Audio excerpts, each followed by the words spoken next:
Now,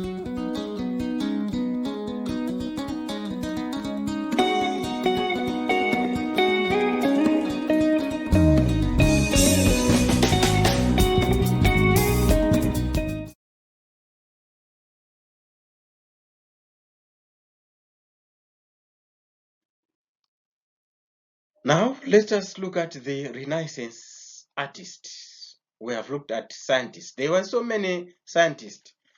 You can also discover them in other books. You will discover so many scientists, but then we cannot discover them all, or we cannot explain them all. You can always find out about them. But here, let us look at the Renaissance artists. So, the characteristics of the Renaissance art. So let's look at the nature. What was the nature of that art of the Renaissance? Number one, the figures of the art looked as natural or realistic as possible. They were the figures themselves.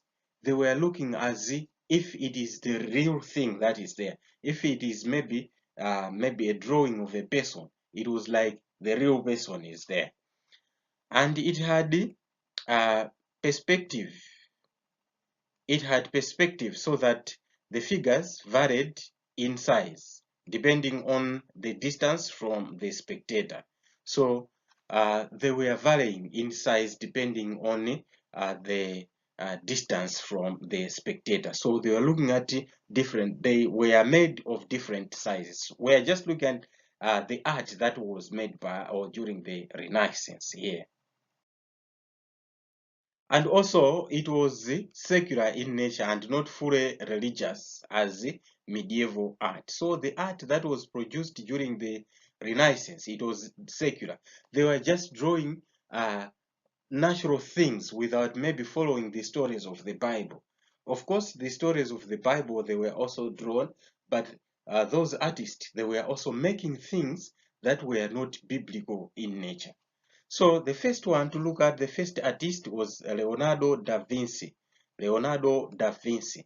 He was there between 1452 and 1519. So he was not the only artist, or he was not only an artist, but also he was a sculptor, someone who carves and shapes other things, maybe from rock, from wood. He's a sculptor. And he was also a musician, a talented musician. He was also an architect. He was able to draw things. He was also an engineer. It is believed that the design of the aeroplane, the first aeroplane, was designed by Leonardo da Vinci. Although himself did not make the aeroplane, but the design, just the design to say something to fly. He designed something to fly. So he just designed and not made it. So it is believed that he designed the first aeroplane. And again, he studied anatomy to make his drawings and paintings of the human body more lifelike. So he studied anatomy. He studied the human body, how the human body works, so that when he draws, his paintings were more like the real thing, or the real person is moving there. And also, he studied the character of people he was going to paint, so that his painting would reflect the personality of the object. So he was also studying the people, the behavior of someone whom he wants to draw. So when he draws, then that thing was really reflecting even the character of that person who was being drawn. So during his life, he produced many works of art. So a few of them was this one, The Virgin of the Rocks, The Last Supper. That is the Last Supper of Jesus when he was with his disciples. He drew something like that. That scenario when Jesus was with his disciples, he drew the pictures of that. And again, he drew also the Mona Lisa. He drew all those things.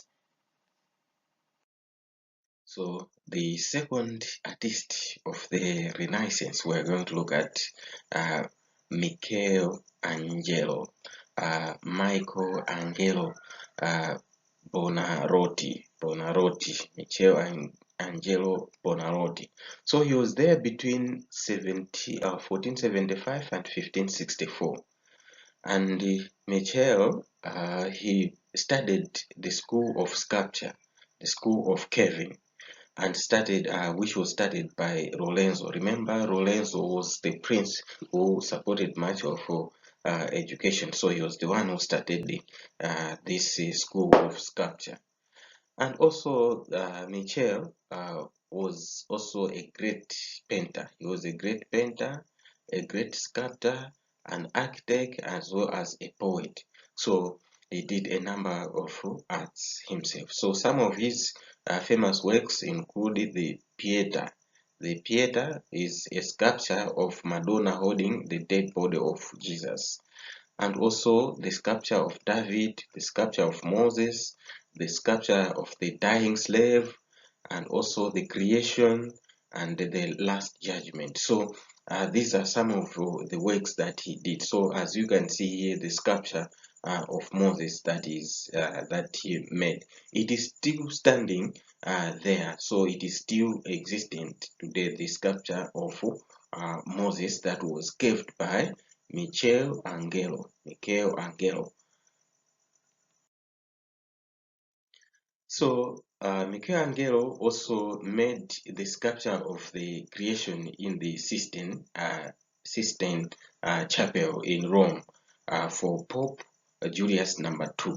So the Sistine Chapel that we are talking about, it refers to a private chapel of the popes that is in Rome. So it was built and named after Sixtus number 4. Sixtus number 4 was there in 1473.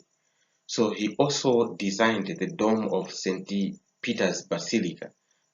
You know St. Peter's Basilica where the Pope lives. So the dome, there is a dome there. If you see the building itself, if you go to the internet, you want to see it, just go there and Google St. Peter's Basilica. So you will see the dome like on top of the building. That one was designed by Michelangelo.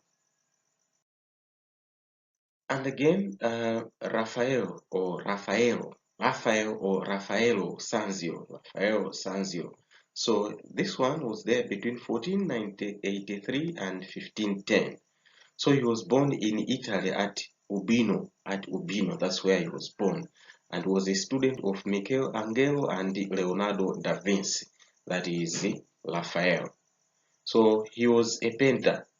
Raphael was a painter, and he worked for Pope Julius II and Pope Leo X. So some of his works included the Virgin Mary. He also painted the school of Athens with Plato and Aristotle surrounded by their students in Greece. So that's what he painted. That is Raphael or Raffaello Sanzio.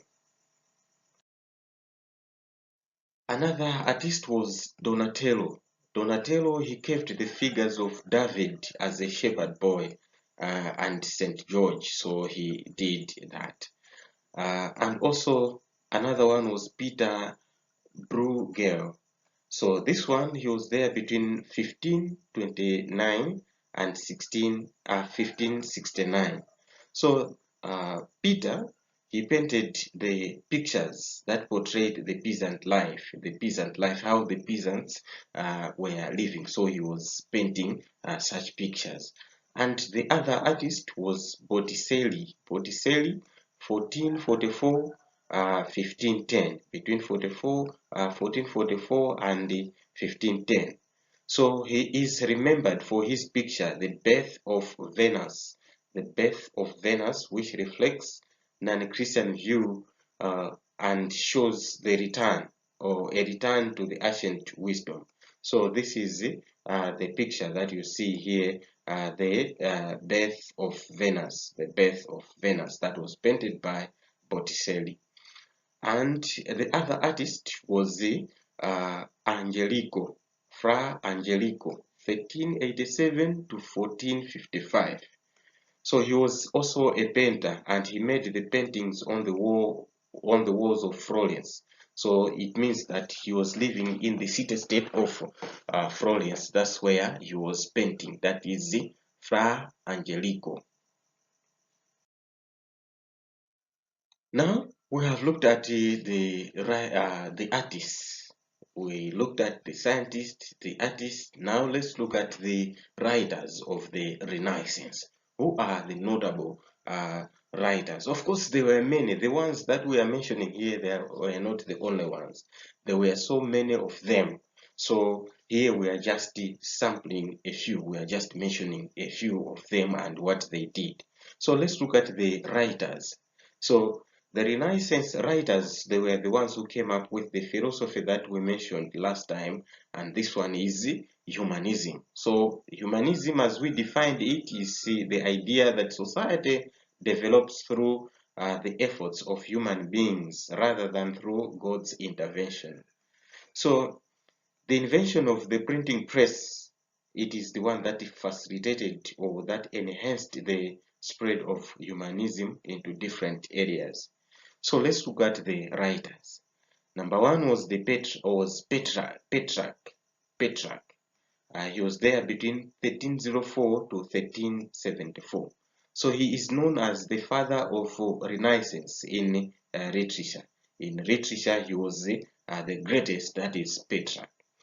So he became a famous poet, and he wrote love poems that were attributed to his wife Lola, and he wrote in a style that is called the sonnet. So you know, in literature, you maybe have learned about this to say a sonnet. So if you define a sonnet, it is a form of poem with 14 lines and regular rhythms. Rhymes. So we see to it that a poem of 14 lines, that one, it is called a sonnet. And another writer was Niccolo Machiavelli. He was there between 1467 and 1527. Between 1467 and 1527. So he wrote a book entitled The Prince. That's what Machiavelli wrote. So in the book itself, it was like a practical guide for the rulers of the Italian city-states. So in that book, he was advising the rulers that they were justified in using any methods in order to rule. They were justified to apply any methods of leadership, even cruel and deceitful ones, in order to make their positions secure. So he said that the leaders, they are free to use any method in order to rule, provided they secure their positions. So he advised that they can even use the cruel method to rule the people, or to use deceitful ones, that is, or corrupt methods in order to rule the people. That's what Machiavelli wrote. And again, another writer was Miguel de Cervantes. He was there between 1547 and 1616. 1547 and 1616. So this one, he was a Spanish ex-serviceman. He was a Spanish retired soldier. And again, he wrote a book entitled Adventures of Don Quixote. He wrote that book, Adventures of Don Quixote, where he criticized the feudal life. So Miguel Cervantes, he was criticizing feudalism, to say no. Other people, landlords, other people, the tenants, that system is not on. All people must just be living freely and working to attain whatever they want. And another writer was Dante Alighieri. Dante Alighieri was there between 1265 and 1321. So he wrote a poem entitled Divine Comedy. So in that poem, the two sections of his book, it talked about the imaginary trip through the purgatory and hell, And the third one, or the third section, it was describing the entrance into paradise, which was guided by an ideal woman called Beatrice. So that's what he wrote, the imaginary trip through purgatory and hell. Purgatory and hell, that is, people as they move to the stage before their final destination, that is the hell. Therefore, he wrote about that imaginary trip. And also, he wrote about the paradise, entrance into paradise, where people are guided by a woman by the name Beatrice. So that one, the book itself, it is called Divine Comedy, the Divine Comedy. And he wrote in Italian and Latin. That was the language that he was using. And another one was Sir Thomas More. Sir Thomas More, he was there between 1478 and 1535. So he was an English humanist writer. So he was from England. And he wrote his famous book, The Utopia, in which he called for an end to ownership of private property. So he himself, again, like Dante, he was also against uh, the ownership of private property. In other words, he was also against the system of feudalism. So that one, again, he wrote about it. That is it, Thomas More. And another writer was William Shakespeare. William Shakespeare. So this one, he was there between 1564 and 1616. So he is one of the greatest English poets and playwrights. And he wrote many plays and poems. He was from England and he wrote many plays and poems. That is William Shakespeare. He is considered to be the greatest dramatist in English language. So William Shakespeare is regarded as the greatest dramatist in English language. And some of his plays were the Hamlet, A Midsummer Night's Dream, and he also wrote about King Henry V, the Macbeth that you'll be learning in this secondary school curriculum. Macbeth, it was written by William Shakespeare, and the Merchant of Venice. So he wrote a lot of books. So that was William Shakespeare. Another one is, or another writer is John Milton. He was there between 1608 and 1674. And he was also an English writer from England. And he wrote The Paradise Lost. He wrote a book called The Paradise Lost. So in that book, he describes how Satan and his angels, they lost a place in heaven. So that is John Milton. And the other writer was Francois Rabelais.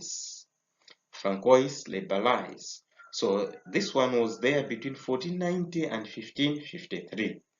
So he was a French monk, a French priest, or a French brother, and he wrote novels in which he used his characters to provide opinions on religion, on education, and other serious subjects. So what we are saying here is that he was writing, he wanted to comment on religion, education, and many other things. So to do that, he was creating the characters like a human being. Let's take, for example, he is talking just of a certain person, maybe in a Malawian setting, and say he's talking of a Mr. Mbele who is not there, and Mr. Mbele is talking, is maybe commenting on politics now and again. So that's how Francois was writing. So he created the characters that were commenting on issues of religion, on issues of education, and many other things.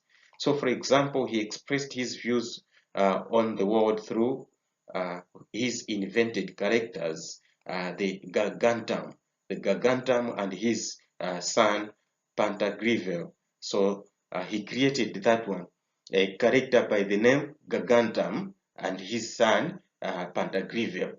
So on that one, he was commenting on the issues of the world. And now we have looked at the writers. This time now let's look at the philosophers, the Renaissance philosophers, the thinkers. Number one, we're going to look at Giordano Bruno. Giordano Bruno was there between 1548 and 1600. And he was an Italian monk as well. He was an Italian priest or brother.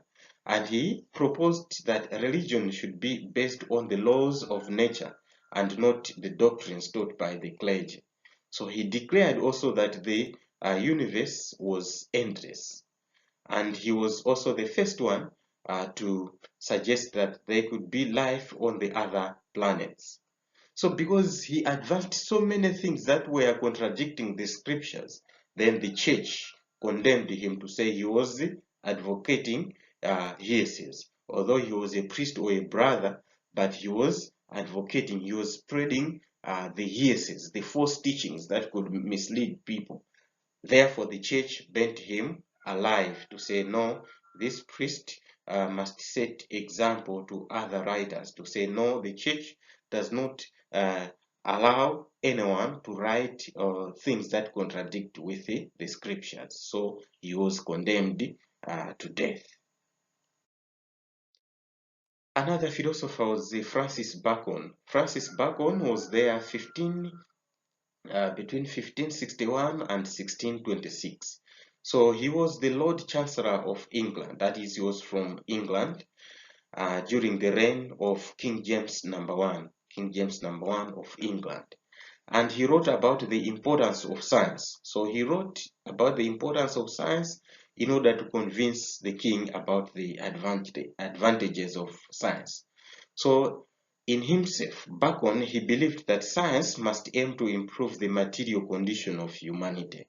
So that's what Francis Bacon believed about.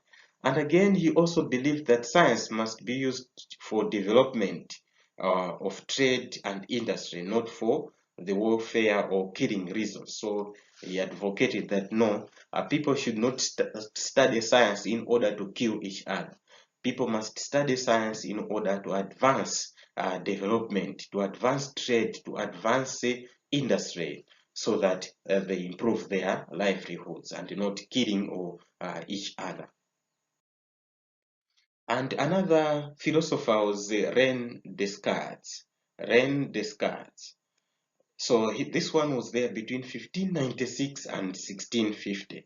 And he was a French philosopher. He was from France. René Descartes was from France. And he was a philosopher as well as a mathematician.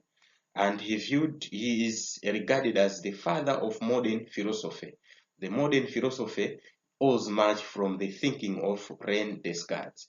So he believed in the mental power and its ability to achieve scientific knowledge. So René Descartes, he believed that the brain has that capacity to achieve the maximum knowledge that it wants. Thinking is number one in everything. So that's what he advocated. So he strongly believed that existence of human and physical world could best be understood through reason and mathematics and not through religion.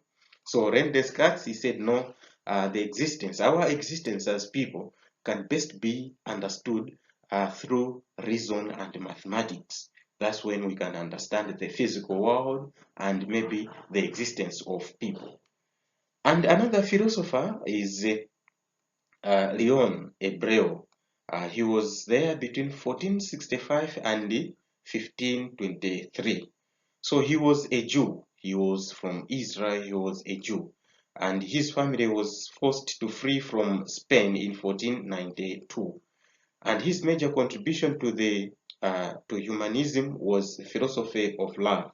So he believed that love was the most powerful force that influenced human action. So he said, no, people are influenced by love. So the love itself is the powerful force that influences everything that people do. They do it out of love. Now, Let us conclude this topic by looking at the results. What were the results of the Renaissance? We have looked at a lot of things. Number one was that more people went to live in cities which were centers of trade, industry, and culture. So then this led to the decline of the feudalism or the feudal system.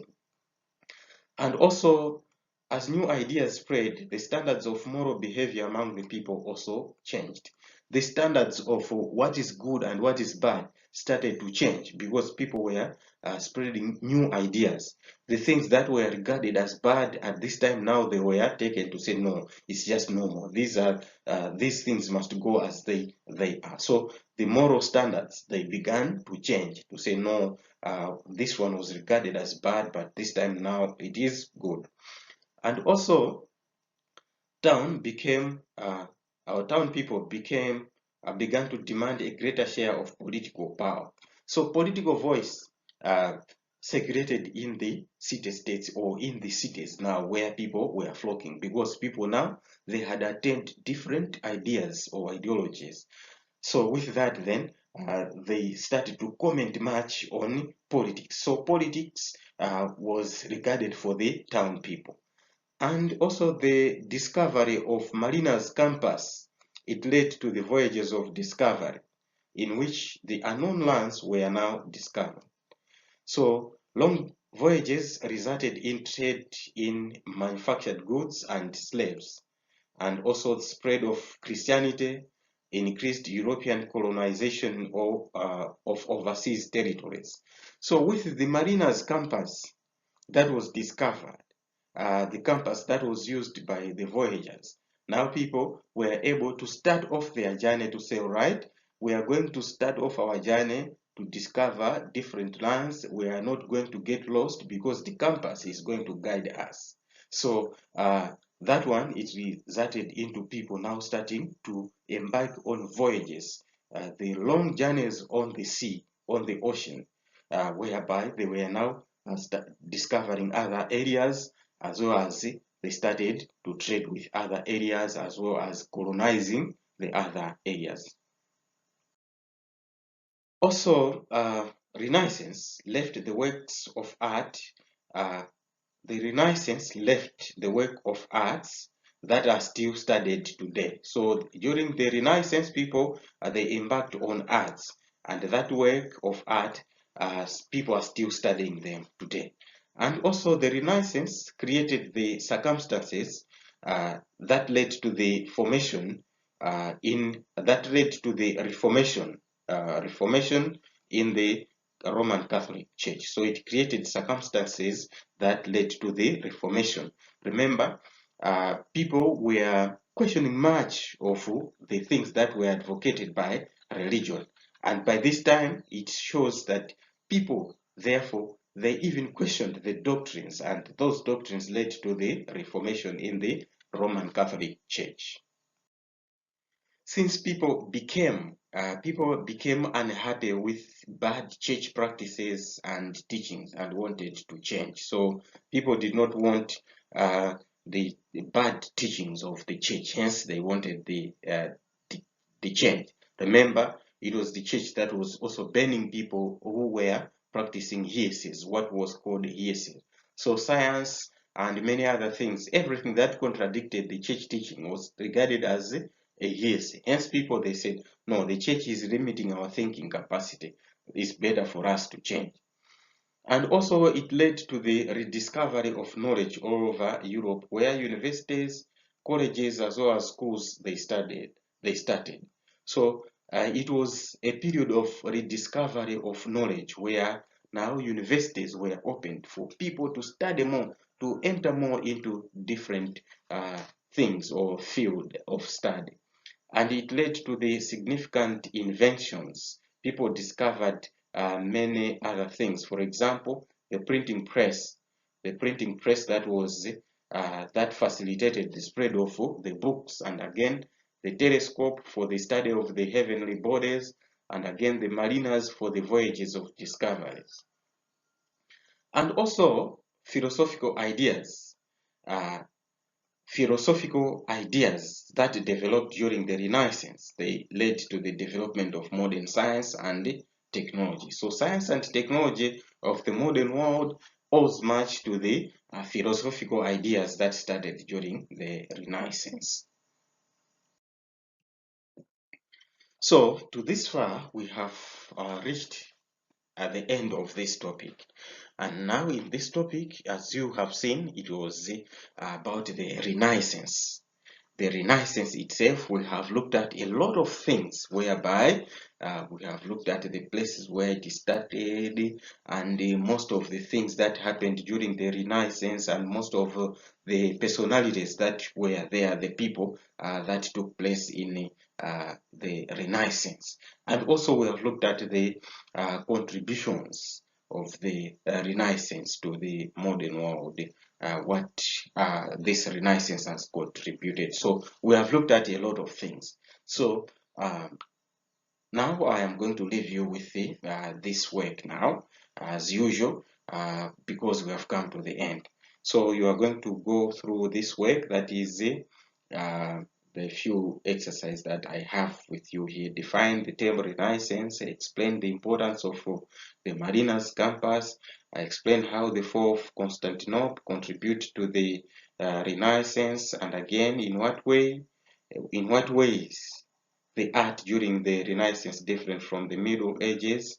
Why was the invention of the printing press important to the Renaissance? And again, explain the 3 reasons why the Renaissance started in Italy, and give any four reasons or any 4 results of the Renaissance. So all in all, you are also going to have an essay. Just as usual, you have to write this essay. So on the essay, we are saying that you have to discuss the contributions of the outstanding Renaissance personalities on writing, arts, science, and philosophy. So on writing, on arts, science, and philosophy, discuss some of the outstanding contributors, the outstanding personalities on that. So I hope you are going to write a very, very good essay on that one, because we have discussed so many outstanding personalities in the Renaissance. So after you are done with your writing this essay, you are going to do it as usual. You are going to send it via this WhatsApp number. You are going to write it on the piece of paper as you do. Then you are going to send it or to scan it, and you send it. So use a pen and paper. Don't type, because the end result or the end of it all, you are going to write money. Exams which you are going to use pen and paper. So don't use any shortcut, just write using your handwriting, then you scan and send it. Then I'm going to mark and send back to you. So if you have a privilege of having the email address, we also have the email address here. If you have the email address, you can send your answers through this email address as well, and it is going to reach us promptly.